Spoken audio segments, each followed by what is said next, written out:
लेकिन ठाकुर जी के आश्रित होके, क्योंकि ठाकुर जी मैं तो करने जा रहा हूं, लेकिन जो होगा मैं आपको अर्पित करता हूं, मेरे लिए जो उचित हो वही देना मुझे, अगर वो बुरा भी होगा तो भी मुझे स्वीकार है। इस प्रकार से ठाकुर जी के चरणों में जाओ। भगवान ने गीता में एक बार भी नहीं कहा कि अर्जुन तू जीतेगा, कभी नहीं कहा। भगवान केवल ये कहते हैं युद्ध च युद्ध च, युद्ध के लिए ऐसा कर, युद्ध के लिए ऐसा कर, युद्ध माने कर्म के लिए, कर्म कर कर्म कर कर्म कर। भगवान कभी नहीं कहते कि तू जीतेगा, तू बस अपने कर्म पर ध्यान दे, फल क्या मिलेगा ये तू देख लियो अपने आप। ठीक वैसे ही बंधुओं, ये समर्पण, जब तक विश्वास नहीं होगा, संबंध नहीं होगा, तब तक आप ठाकुर जी के प्रति समर्पित नहीं हो पाओगे। आज ब्रजवासियों का विश्वास दृढ़ हो गया ठाकुर जी पर, और सबने अपने इष्ट के रूप में गोवर्धन नाथ को स्वीकार किया, तो विश्वास भी हो गया, संबंध भी हो गया, और फिर उसके बाद में सब ब्रजवासियों ने आत्मनिवेदन कर दिया, पूर्ण समर्पण कर दिया। तब जब गड़गड़ करके बादलों ने आकर के ब्रजमंडल पर आक्रमण किया, मोटी मोटी बूंद की धारें गिरने लगी, हुआ क्या था, 56 भोग में से कुछ सामग्री नारद जी लेके चले गए, और लेते गए, खाते खाते पहुंच गए इंद्रलोक, और इंद्र से जाकर के बोले, इंद्र जरा हाथ आगे करो। इंद्र ने हाथ आगे किया तो बोले लो मोहन थार खाओ। इंद्र ने मोहन थार खाई, बोले बहुत बढ़िया स्वादिष्ट है महाराज, ब्रास की खुशबू आ रही है इसमें से, और ये कहाँ से लेके आए हो आप? बोले बढ़िया लग रही है। बोले बहुत बढ़िया लग रही है, और खाओगे? बोले हाँ खिलाओ, लो अब तुम ये कलाकंद खाओ। कलाकंद खा ली। बोले बताओ तो सही कहाँ से लाए? बोले बढ़िया लगा ना? बोले हाँ ले पेठा खाओ। खिलाते गए, जब इंद्र बिल्कुल आनंदित हो गया, बोले महाराज बताइए किस हलवाई ने बनाया ये? बोले ब्रजवासियों ने बनाया था। बनाया तो था तुम्हारी इस पूजा के लिए, लेकिन अंत समय में एक अन्य देव उनके सन्मुख आ गया और वे उसकी पूजा कर रहे हैं, तो उसी खुशी की ये मिठाइयां बट रही थी, तो मैंने सोचा तुमको भी खिला दूं थोड़ी सी। इंद्र बोला ब्रजवासियों ने मेरी पूजा छोड़ दी? हाँ देख लो। इंद्र ने आकाश से जब देखा तो महाराज सब 4 भुजा वाले गोवर्धन नाथ की पूजा कर रहे हैं, उन्हीं को वंदन कर रहे हैं, अपने हाथों से जा जा करके खिला रहे हैं, और ठाकुर जी खूब कहते हैं लाओ ब्रजवासियों भोग, अरे मैया यह लेके आ, अरे मैया वाह लेके आ। गोवर्धन नाथ खुद कह करके बोल रहे हैं। इंद्र बोला इन ब्रजवासियों को पता नहीं है इन्होंने क्या किया है, अब ये जीवित नहीं बचेंगे। सांवर्तक ऋतुओं को आक्रमण करने के लिए भेज दिया। सांवर्तक ऋतु तब आती है जब प्रलय आने वाला होता है। सांवर्तक ऋतु के बारे में श्रीमद् भागवत में लिखा है कि काले बादल इतने काले होते हैं कि वे रात्रि के अंधेरे के समान दिखते हैं। दूसरी बात, जब वो बरसते हैं तो पहले तो गरजने की बताई, बोले उनकी गर्जाहट इतनी तीव्र होती है कि छोटे बालक और अत्यंत वृद्ध लोग तो उसकी गर्जना से ही प्राण त्याग देते हैं। और वर्षा इतनी भयंकर होती है कि एक बूंद हाथी के सूंड के समान होती है। जब प्रलयकालीन मेघमालाएं आती हैं प्रलय से पहले, ऐसे मेघमालाओं को भेज दिया इंद्र ने, जाओ जाकर के ब्रजमंडल पर इतनी वर्षा करना कि पूरा ब्रजमंडल डूब जाए, यमुना और ब्रज में कोई भेद ना रह जाए। ऐसी स्थिति में ब्रजवासियों ने आत्मनिवेदन समर्पण किया। किसको? गिरिराज जी को। सब लोग गिरिराज जी को भोग लगा रहे थे। ग्वाल बाल सब ठाकुर जी की ओर देखें और फिर गिरिराज जी को देखें, फिर ठाकुर जी को देखें, फिर गिरिराज जी को देखें। ठाकुर जी बोले कहा भयो देवता सुंदर है ना? बोले देवता तो लाला सुंदर है, लेकिन नेक नेक तोते शक्ल मिल रही है देवता की, ऐसा लग रहा हो जैसे तेरे ही 4 हाथ प्रकट है गए हो, तू ही ऊपर खड़ा हो। अरे लाला सही सही बताइए तेरी शक्ल क्यों मिल रही है यार? ठाकुर जी बोले अरे तू नहीं जाने, मैं अपनी गैया चरावे यही गोवर्धन पर्वत पे आता हूं ना, तो जा गैया को दूध मैंने पियो, वही गैया को दूध ये देवता पीवे, या हमारे हम दोनों उनकी शक्ल एक जैसी। श्रीदामा बोलो ये कोई बात ना हो करे। क्यों? अच्छा श्रीदामा एक बात बता, तेरी शक्ल और तेरी बहन की शक्ल मिले कि ना मिले? बोले हाँ मिले तो है। क्यों? क्योंकि तुम दोनों ने एक ही मैया को दूध पियो। बोले हाँ लाला बात तो ठीक है, लेकिन लाला गैया को दूध तो बछड़ा भी पीवे, बाकी शक्ल क्यों ना मिले हमते? ठाकुर जी बोले अब ज्यादा दिमाग मत लगा, बस यही हमारे मिले हमारी शक्ल। मतलब आप एक चीज देखना, इतनी बड़ी बड़ी क्रियाएं हो गई ब्रजवासियों को, लेकिन संशय नहीं होता ठाकुर जी पे कि ये भगवान तो नहीं है। और ठाकुर जी इतनी आसानी से सरल भाव में कह देते हैं, ब्रजवासी उसी को मान लेते हैं। यही तो प्रेम है। प्रेम में तर्क नहीं होता, प्रेम में वितर्क नहीं होता, कुतर्क नहीं होता, प्रेम में सहज स्वीकार होता है। प्रेमी जो कह दे उस बात का। जहां तर्क जन्म ले लेता है ना, देखो तर्क होना चाहिए, प्रेमी का अधिकार है कि वो तर्क कर सकता है, लेकिन तर्क के बाद में फिर सामंजस्य भी तो होना चाहिए।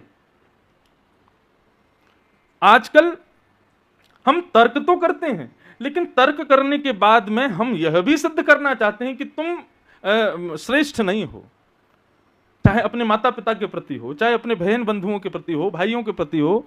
अपने प्रियतम के प्रति हो, अपनी प्रियतमा के प्रति हो, हम तर्क तो करते हैं, लेकिन अंत में उत्तर क्या निकलता है?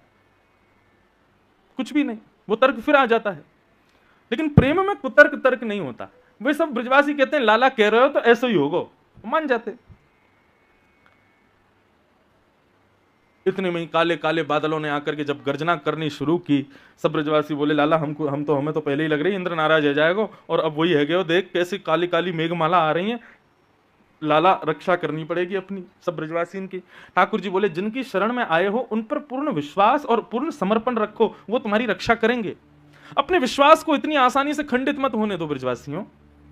जिनकी शरण में आए हो उनसे प्रार्थना करो। सब ब्रजवासी गोवर्धन नाथ से प्रार्थना करने लगे, हे गोवर्धन नाथ, हम आपकी शरण में हैं, हमारी रक्षा करो। जैसे ही मेघमालाएं गिरने लगी, सब ब्रजवासी आंख बंद करके भीगते जा रहे हैं और गोवर्धन नाथ से प्रार्थना करते जा रहे हैं। इतने में ही एक ब्रजवासी बोलो, अरे अरे देखो देखो, जल्दी नेत्र खोल के देखो, कहां भयो। और जैसे ही सब ब्रजवासी ने नेत्र खोल करके देखी तो कहां पायो, 7 वर्ष के कृष्ण ने 7 कोस लंबे चौड़े गिरिराज पर्वत को अपने बाम हस्त की इकन्नी उंगली पर धारण कर लिया, और धारण करके त्रिभंग लली है करके ठाकुर जी खड़े हुए हैं। और सब ब्रजवासी से कहने आ जाओ आ जाओ, जाओ सब आकर के यहीं खड़े हैं, जाओ। सब ब्रजवासी दौड़ करके गए, चारों तरफ से ठाकुर जी को घेर लिया। सबने अपने अपने बांस बल्ली ऐसे लगा ली और मानो गिरिराज जी के नीचे एक परत जैसी बना दी हो बल्लियों की। परंतु सब देख रहे हैं ठाकुर जी की उंगली की तरफ। लाखों ब्रजवासी हैं, पूरा ब्रजमंडल था वहां पे। शेषनाग ने आकर के गिरिराज जी की सीमा में आकर के एक बांध बना लिया। सुदर्शन चक्र गिरिराज पर्वत के ऊपर इतनी द्रुत गति से चल रहा है कि ऊपर से गिरने वाला जल दूर की ओर जा रहा है। अगस्त मुनि आए, आकर के एक कोने में बैठ करके बाहर से आने वाले जल को पीते जा रहे हैं, और ठाकुर जी ब्रजवासियों की रक्षा कर रहे हैं। सब ब्रजवासी 4-5 घंटे तक तो मौन रहे, चुप बिल्कुल, और ठाकुर जी को देख रहे हैं। ठाकुर जी मंद मंद मुस्कुरा रहे हैं, कभी यहाँ ग्वाल वालों को देखें, कभी वहां गोपियों को देखें, कभी दूर खड़ी गैयाओं को देखें, और सबको देख करके ठाकुर जी मंद मुस्कुरा रहे हैं। सब ब्रजवासी साहस नहीं कर रहे पूछने का कि भैया ये हुआ क्या है, ये कैसे उठा लियो लाला ने इतना बड़ा पर्वत। कितने वर्ष के हैं? 7 वर्ष के हैं ठाकुर जी। कल जो लाला यहाँ गोवर्धन पर्वत उठा रहे थे उनकी आयु कितनी है? 5।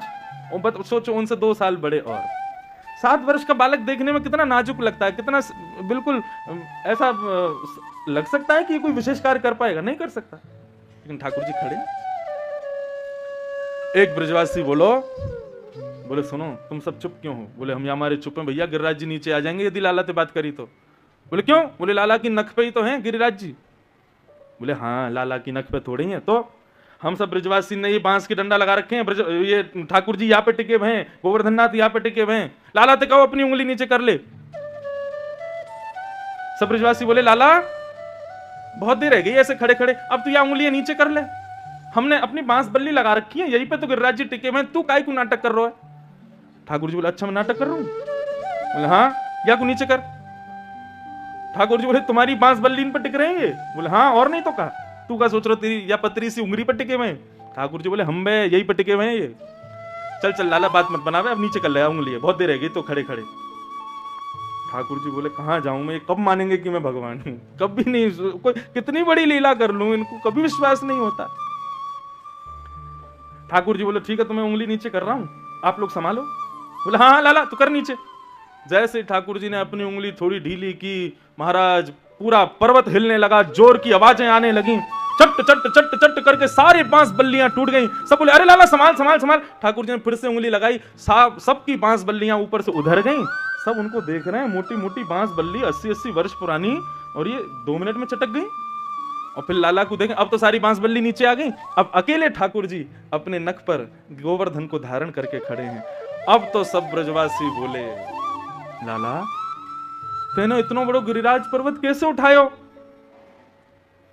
बोले मैं तो बचपन से कह रहा हूं कि मैं जय जय हूं, तुम मानो ही ना हो। अरे भैया मैं फिर कह रहा हूं मैं भगवान हूं, मेरे चरणन में आके प्रणाम करो, चलो आओ। ए मधुमंगल सीधा में चलो आओ प्रणाम करो। मधुमंगल बोलो ऐसा तेने कहा क्यों जो तू जय जय?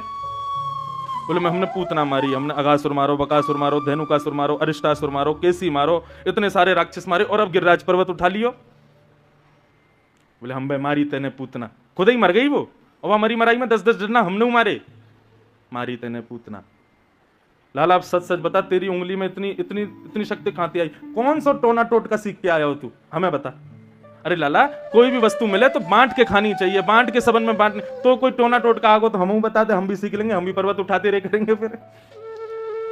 ठाकुर जी बोले, इस सरलता की वजह से ही तो मुझे प्रेम है आप लोगों से। ये इतना सहजता, इतनी सरलता, इतना इतना इतना भोलापन है ब्रजवासियों में। ठाकुर जी कहते हैं कि यही इसी के कारण मैं बिक जाता हूं।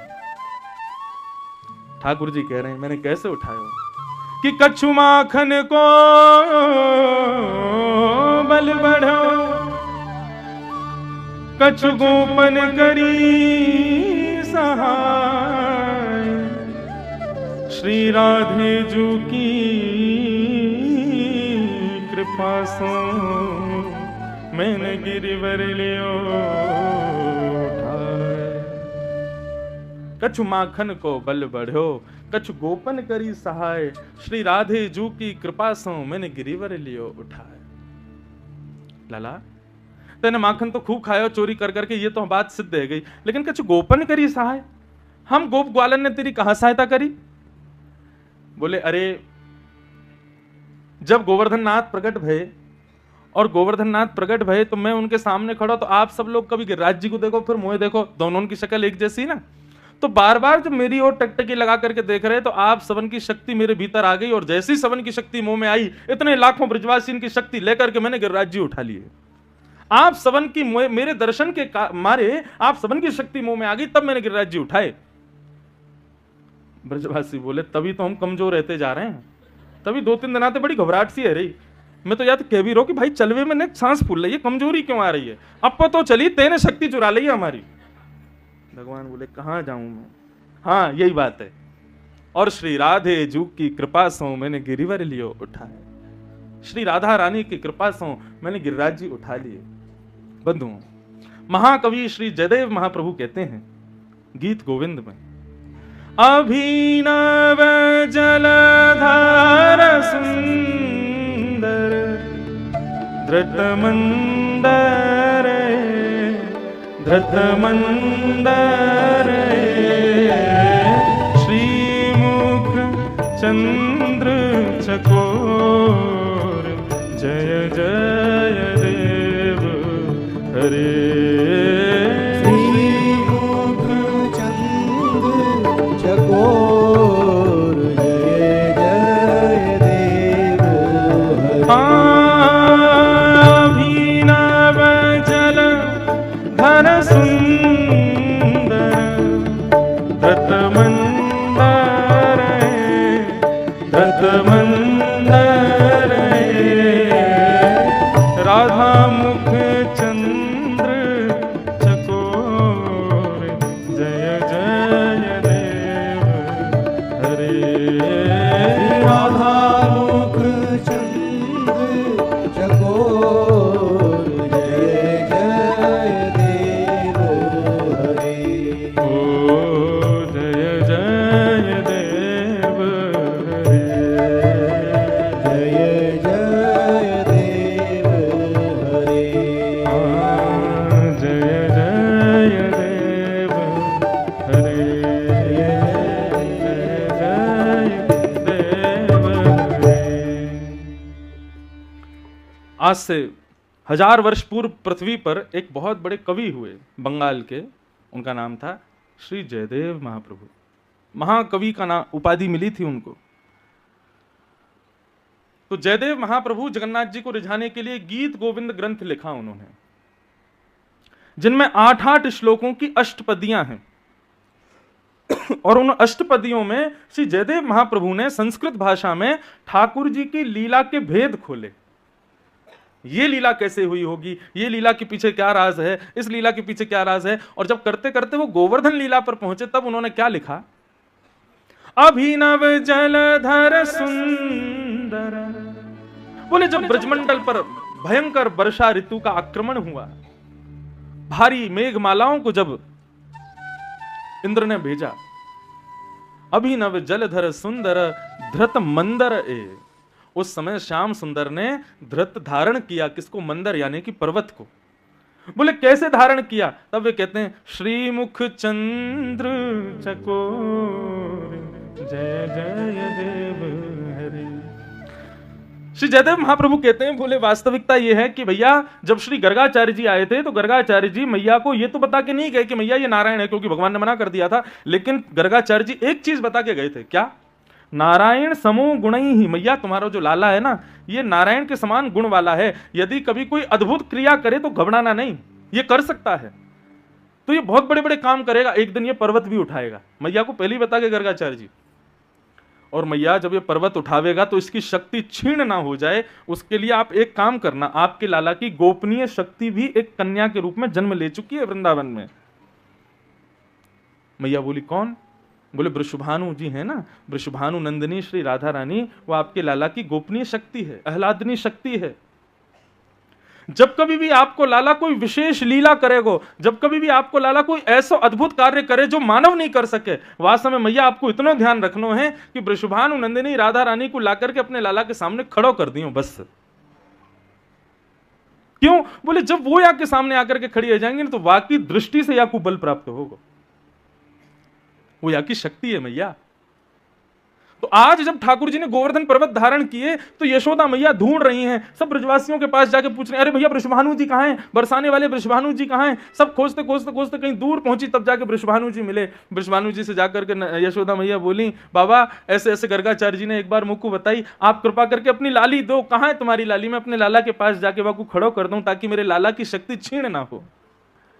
वृषभानु जी के नेत्र सजल हो गए, बोले मैया 3 दिनों से मैं भी खोज रहा हूं, मेरी लाली मिल ना रही है, पूरे बरसानों खोज रहे हो, हमारी लाली कहां चली गई है? गोवर्धन पर्वत के नीचे सब लोग खोज रहे हैं। 2 टेंशन की स्थिति हुई थी गिरिराज लीला के समय। पहली स्थिति तो ये थी कि भैया की इतनी वर्षा कर रहा हो, पता ना डूब जाएंगे, मरेंगे, जिंगे, कहा होगा। और दूसरी चिंता का विषय था कि श्री राधा रानी खो गई थी, कहां चली गई किसी को नहीं पता। 4 दिन है गए, लाला अब थोड़े थोड़े थकन लगे, तब यशोदा मैया को चिंता भई कहाँ है वृषभानु नंदिनी। तो जा शिला के ऊपर ठाकुर जी खड़े, वह शिला के पीछे जाकर के यशोदा मैया ने जैसे ही देखो तो कहा पायो दिव्य तेज प्रकट है रहे हो है। कहां से प्रकट है रहे हो है? बोले शिला के पीछे श्री किशोरी जी श्री राधा रानी अपनी भ्रगुटी टेढ़ी करके और एक टक गिरिराज जी को देख रही हैं, और उनके नेत्रन से एक ज्योति प्रकट है रही है, वही ज्योति के कारण श्री गिरिराज जी ऊपर टिके भय। क्या समझ आया? वास्तव में गिरिराज धरण हमारे कन्हैया नहीं है, श्री राधा रानी है। ठाकुर जी तो केवल उंगली लगा के ऐसे नाटक कर रहे हैं, वास्तव में गिरिराज जी तो श्री किशोरी जी ने अपनी भ्रगुटी पे उठा रखे हैं। बोले राधा रानी की जय। ठाकुर जी की आह्लादनी शक्ति है। तभी जयदेव महाप्रभु कहते हैं श्री मुख चंद्र चकोर जय जय देव हरे। ये जो अष्टपदी है ना, जय जय देव हरे, जगन्नाथपुरी में आज भी सुबह और रात्रि में शयन के समय गाई जाती है ठाकुर जी के सामने। क्यों? क्योंकि ऐसा कहते हैं कि जयदेव महाप्रभु जब अष्टपदी लिखते थे तो अष्टपदी लिखते ही अंत में लिखते थे जय जगदीश हरे। परंतु जब अष्टपदी ये वाली जो हम गा रहे हैं, ये जब गाते हुए आए, श्रुत कमला कुछ मंडल धृत मंदर ए, इसका जब गान करते हुए श्री जयदेव महाप्रभु आए तो आधा पद ही हुआ था कि श्री जगन्नाथ महाप्रभु इतने प्रसन्न हो गए, इतने आनंदित हो गए कि अंतिम भाव जय जगदीश हरे गाने से पहले जगन्नाथ जी गाने लगे जय जय देव हरे। इसलिए ये अष्टपदी बड़ी महत्व भाव रखती है, इसलिए अष्टपदी बड़ी विशेष प्रिय है श्री जगन्नाथ जी को। कभी भी जगन्नाथपुरी जाओ, श्री जयदेव महाप्रभु की अष्टपदी कहीं कोने में ही खड़े होके, मंदिर में जगह ना हो बाहर खड़े होके, बाहर भी जगह ना हो समुद्र किनारे जाके जयदेव महाप्रभु की अष्टपदी ठाकुर जी को नित्य सुनाओ, जरूर सुनाओ। श्री भक्तमाल जी में श्री नाभा जी कहते हैं ता सुनवे राधा रमण अवश्य पधारें। बोले अष्टपदी कैसी? बोले जब भी कोई व्यक्ति गाता है जयदेव महाप्रभु की अष्टपदी तो उसको सुनने के लिए राधा रमन जी रूप बदल के ही सही आते जरूर हैं, इतनी प्रिय है। एक मौलवी थे तो उनका कोई हिंदू मित्र था, तो उनसे उन्होंने कहा कि भाई हम लोग जैसे नमाज अदा करते हैं आदि आदि सब अपनी क्रियाएं अपने खुदा को प्रसन्न करने के लिए करते हैं, तुम्हारा भगवान कैसे प्रसन्न होता है, उसके लिए क्या है? तो उस समय जयदेव महाप्रभु ने अष्टपदी लिखी थी, गीत गोविंद बड़ी प्रचलित हो गई, तो उन्होंने बताया बोले आप गीत गोविंद का पाठ करो तो आपको हमारे ठाकुर जी के दर्शन हो जाएंगे। इतनी तत्परता से, इतने भाव से उस मौलवी ने गीत गोविंद का पाठ किया श्री जयदेव महाप्रभु की कि उनके गीत गोविंद के पाठ करते ही नन्हे से सांवले से पीतांबरी पहने हुए नन्हे से बालक के रूप में श्याम सुंदर उनके सामने आ गए। और जितनी देर वो मौलवी पाठ करता रहा उतनी देर ठाकुर जी रहते, जैसे ही पाठ पूरा होता वो अंतर्ध्यान हो जाते। उसने ये बात किसी को नहीं बताई, बोले कि मैंने अपने धर्मावलियों को बता दी तो मेरे को जान से मार देंगे। लेकिन रूप में इतना आसक्त हो गया ठाकुर जी के में कि वो जब जब उसको दर्शन की इच्छा होती, अपने दफ्तर में हो, अपने घर में हो, रात्रि में सो रहा हो, छत पे खड़ा हो, गीत गोविंद गाता था और ठाकुर जी उसको दिख जाते थे। कभी वृक्ष पर बैठे हैं, कभी कुछ कर रहे हैं, कभी कुछ लीला कर रहे हैं। उसने ठाकुर जी ने एक बार उससे कहा, भैया तुम कहीं भी कभी भी गाने लग जाते हो, मैं बहुत कार्यों में व्यस्त होता हूं, भागना पड़ता है, अपना एक सीमित समय रखो, तभी गीत गोविंद गाया करो। तो उस मौलवी ने नियम बनाया, वो जब अपने दफ्तर जाता था घोड़े पर बैठ करके, तो घोड़े पर आगे ना बैठ के वो पीछे बैठता था, थोड़ा पीछे होके, और आगे एक आसन लगाता था और तब गीत गोविंद गाता था। तो उसके घोड़े पर आगे राधा रमण जी बैठ जाते थे और उसकी तरफ मुख करके बैठते थे और उसका गीत गोविंद सुनते थे। एक बार अपने दफ्तर जाने में इतना विलंब हो गया उसको कि उसने ठाकुर जी को आसन नहीं दिया, लेकिन वो घोड़े की नाल की आवाज पर ही गीत गोविंद गाता था। तो गीत गोविंद गाना जैसे शुरू किया तो ठाकुर जी प्रकट तो हुए, लेकिन बैठने को आसन नहीं दिया। तो ठाकुर जी बोले कहां जाऊं, तो घोड़े के आगे ठाकुर जी उल्टे चलने लगे और चलते चलते गीत गोविंद सुनते हुए चल रहे। इतना प्रेम करते हैं ठाकुर जी गीत गोविंद से। अभिप्राय केवल गीत गोविंद का नहीं है, भक्त जब अपने हृदय के भाव ठाकुर जी के सामने गाता है ना, ठाकुर जी को बहुत सुख मिलता है।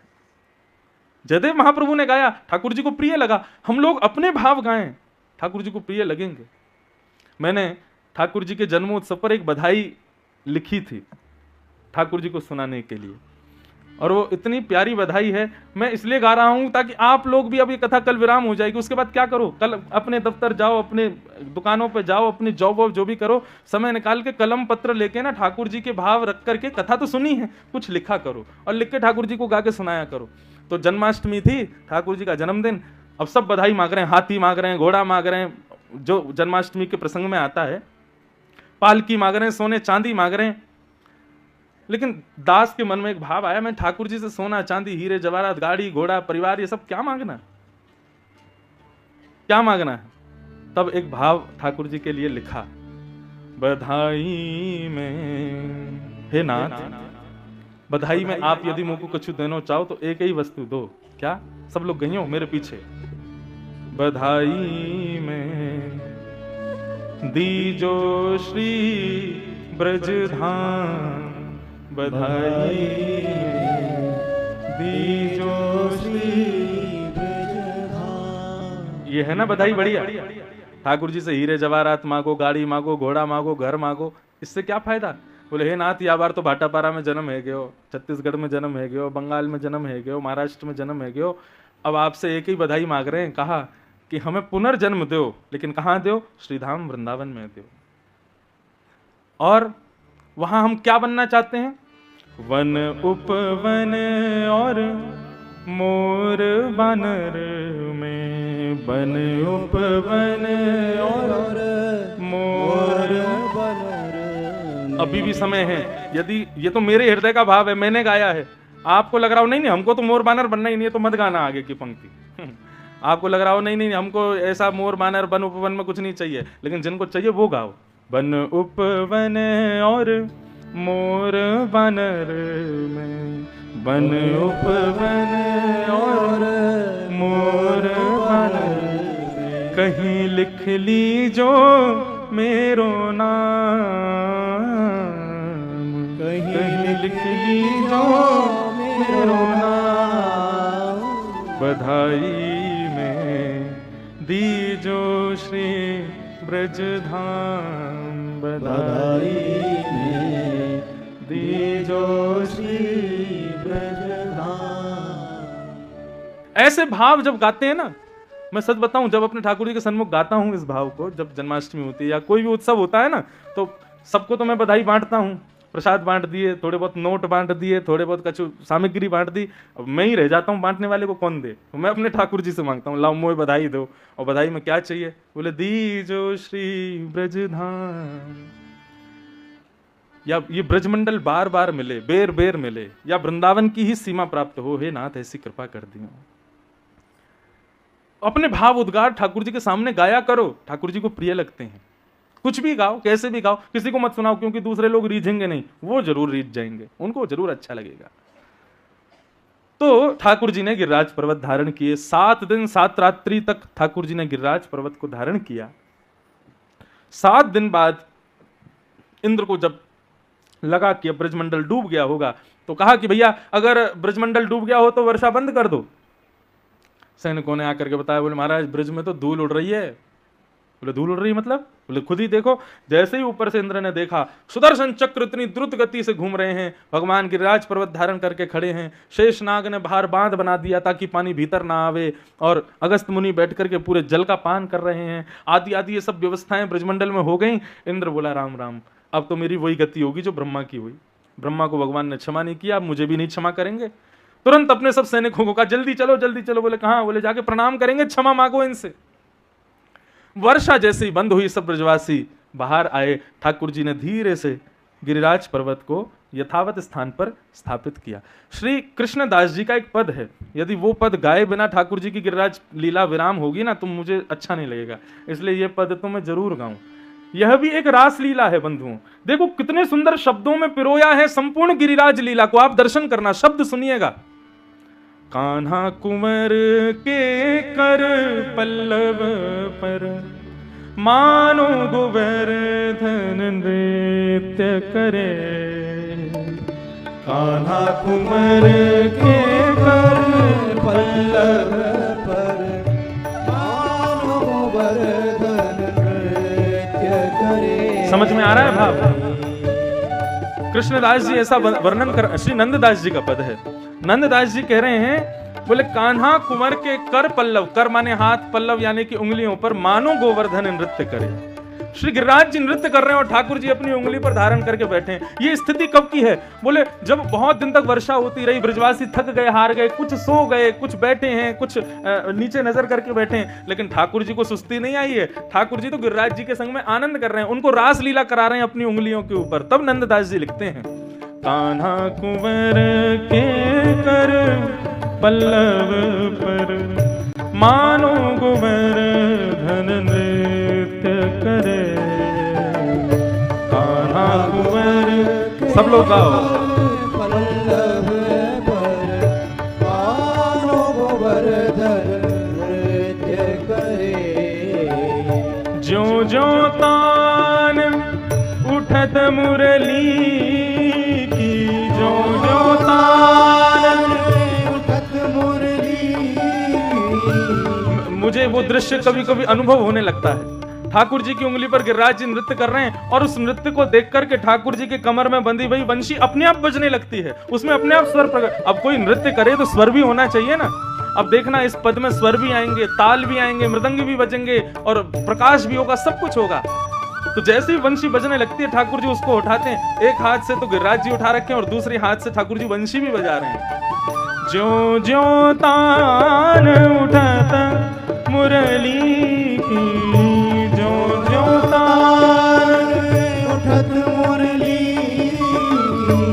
त्यों त्यों लालन अधर धरे, मानो गोवर्धन नृत्य करे। कान्हा कुंवर के कर पल्लव पर मानो गोवर्धन नृत्य करे। अब वंशी बजने लगी, गिरिराज जी नृत्य कर रहे हैं, तो यह देख करके आकाश के बादल जब गरजते हैं आपस में टकरा करके, तो मानो जैसे वे मृदंग बजा रहे हो, ताल दे रहे हो गिरिराज जी को नाचने के लिए। आकाश के बादलों ने विचार किया, भैया भले इंद्र की आज्ञा मान के वर्षा तो कर रहे हैं, लेकिन नीचे का ये स्वरूप देख करके लग रहा है कि असमय में हमारी गर्जना ना हो, ऐसे समय पर गर्जना करो कि लगे कि ताल बज रही है। और उस ताल पर श्री गिरिराज जी नृत्य कर रहे हैं। आहा, मेघ मृदंगी मृदंग बजावत, मेघ मृदंगी मृदंग बजावे। कामिनी दम के मानो दीप जले, मानो गोवर्धन नृत्य करे। कान्हा कुंवर के कर पल्लव पर मानो गोवर्धन नृत्य करे। मानो गोवर्धन नृत्य करे, मानो गोवर्धन नृत्य करे। ठाकुर जी नृत्य करा रहे हैं श्री गोवर्धन नाथ को, और जैसे ही ये दृश्य ग्वाल वालों ने दिया तो ग्वाल वाल क्या कर रहे हैं? ग्वाल ताल दैनी को गावे। जैसे ही देखा कि ठाकुर जी के करपल्लव पर गिरिराज जी नाच रहे हैं तो ग्वाल वाल भी ताल दे दे करके, कान पे हाथ लगा लगा करके स्वर गा रहे हैं, गिरिराज जी को नृत्य करा रहे हैं। गायन के संग सुर जो भरे, आहा, पीछे कोरस कौन कर रहा है? बोले गैया कोरस कर रही है, वंशी के पीछे पीछे गा रही हैं, स्वर लगा रही हैं। कौन नाच रहे हैं? बोले गोवर्धन नाथ नाच रहे हैं। और यह दृश्य देख करके देत